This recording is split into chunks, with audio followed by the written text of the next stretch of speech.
नमस्कार, मैं निवेदिता और आप देख रहे हैं न्यूज।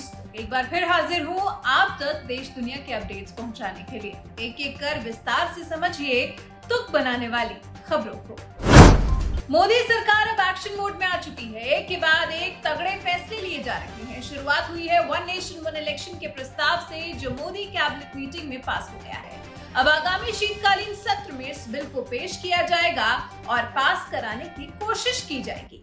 पूर्व राष्ट्रपति रामनाथ कोविंद की अध्यक्षता वाली समिति ने इस एक देश एक चुनाव के मुद्दे पर 62 पार्टियों से संपर्क किया और इस पर जवाब देने वाले 47 राजनीतिक दलों में से 32 ने एक साथ चुनाव कराने के विचार का समर्थन किया, जिसमें मायावती भी शामिल है। जबकि इनमें से 15 दलों ने इसका विरोध किया है।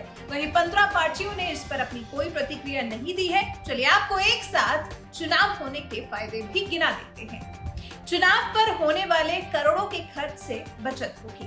बार बार चुनाव कराने की टेंशन से मुक्ति मिलेगी। फोकस चुनाव पर नहीं बल्कि विकास पर होगा। बार बार आचार संहिता से लोगों को परेशानी नहीं होगी। काले धन पर भी लगाम लगाने में मदद मिलेगी।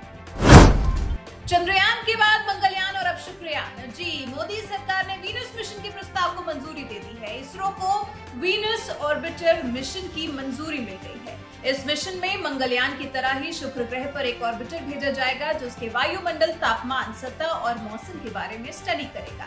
इसके लिए खास तरह का स्पेसक्राफ्ट तैयार किया जाएगा, जो सिर्फ शुक्र ग्रह की स्टडी के लिए उसके चारों तरफ चक्कर लगाएगा, ताकि शुक्र ग्रह को समझा जा सके। कहा जाता है कि एक समय शुक्र ग्रह रहने लायक ग्रह था, लेकिन फिर वो बदल गया। शुक्र ग्रह पर आए इस बदलाव की भी स्टडी की जाएगी। दिल्ली की सत्ता को संभाल रहे अरविंद केजरीवाल मुख्यमंत्री पद से इस्तीफा दे चुके हैं और अब आतिशी मारलेना को दिल्ली की जिम्मेदारी सौंपी गई है। इसी के साथ ही आतिशी मारलेना दिल्ली की तीसरी महिला मुख्यमंत्री होने वाली है। लेकिन कब, आखिर कब औपचारिक तौर पर आतिशी मारलेना दिल्ली की गद्दी पर विराजमान होंगी? तारीख हम आपको बता देते हैं। 21 सितंबर दिन शनिवार। इसी दिन आतिशी मारलेना दिल्ली की सीएम पद की शपथ लेने वाली है। इस बारे में उपराज्यपाल ने राष्ट्रपति को प्रस्ताव भी भेज दिया है। यूपी के मुख्यमंत्री योगी आदित्यनाथ ने फिर एक बार समाजवादी पार्टी को घेरा है। गाजियाबाद में आयोजित एक कार्यक्रम में योगी की दहाड़ सपा के खिलाफ सुनाई दी है। सीएम योगी ने साफ शब्दों में कहा कि समाजवादी पार्टी के अंदर औरंगजेब की आत्मा घुस गई है और इसके साथ ही योगी का यहाँ पर शायराना अंदाज भी देखने को मिला। हालांकि निशाना यहाँ किसी और पर नहीं बल्कि समाजवादी पार्टी पर ही था। सुनिए जरा। कि नजर नहीं है लेकिन नजारों की बात करते हैं, जमी पे चांद सितारों की बात करते हैं। वो हाथ जोड़ के बस्ती को लूटने वाले भरी सभा में ये सुधारों की बात करते हैं। इन्होंने लूटा है। आप यूपी के अंदर ये जो दो लड़कों की जोड़ी गुमराह करने के लिए आई है, इन्होंने लूटने के सिवाय, अपने परिवार के सिवाय किसी का कोई हित नहीं किया। हरियाणा विधानसभा चुनाव के लिए कांग्रेस ने अपनी गारंटी दे दी है। सबसे पहले तो कांग्रेस ने चुनाव जीतने पर महिलाओं को हर महीने 2000 रुपए देने का वादा किया है। कांग्रेस के हरियाणा के लिए जारी किए गए वादों के पिटारे में 7 वादे, पक्के इरादे बताए गए हैं। संकल्प पत्र में युवा, बुजुर्ग, महिला, गरीब और किसान सभी के लिए कुछ न कुछ रखा गया है। हर वर्ग को लुभाने की कोशिश की गई है। चलिए जानते हैं हरियाणा के लिए कांग्रेस की 7 गारंटीज के बारे में।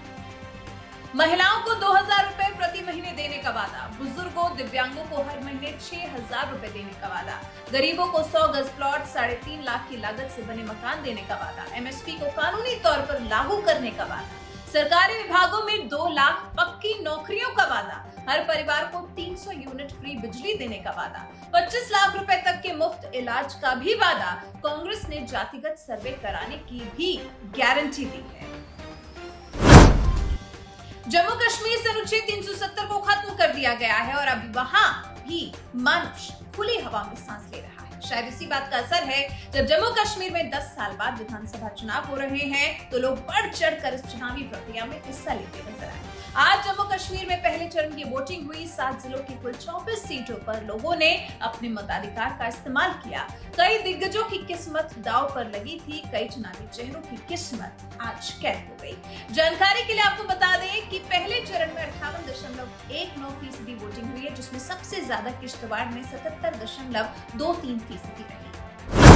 अयोध्या के राम मंदिर में पर्यटकों की भारी भीड़ नजर आती है। 22 जनवरी को जब से उद्घाटन हुआ है तब से लेकर आज तक लगता है जैसे कोई समय ऐसा रहा ही नहीं जब राम मंदिर में भीड़ न जुटी। हाँ, लोकसभा चुनाव के परिणाम का असर कुछ दिनों तक रहा था, लेकिन अयोध्या के राम मंदिर ने बाकी कई अन्य भव्य मंदिरों का रिकॉर्ड तोड़ दिया। कहा जा सकता है कि पर्यटन का बहुत बड़ा केंद्र बन गया है अयोध्या। पिछले 6 महीने में यहाँ रामलला के दर्शन करने के लिए भक्तों की कुछ ऐसी भीड़ उमड़ी है कि ये संख्या 11 करोड़ का नंबर पार कर गई। उत्तर प्रदेश पर्यटन विभाग ने आंकड़े जारी किए हैं और बताया है कि साल 2024 की पहली छमाही में प्रदेश के सबसे ज्यादा पर्यटक अयोध्या पहुंचे। ये संख्या करीब 11 करोड़ है।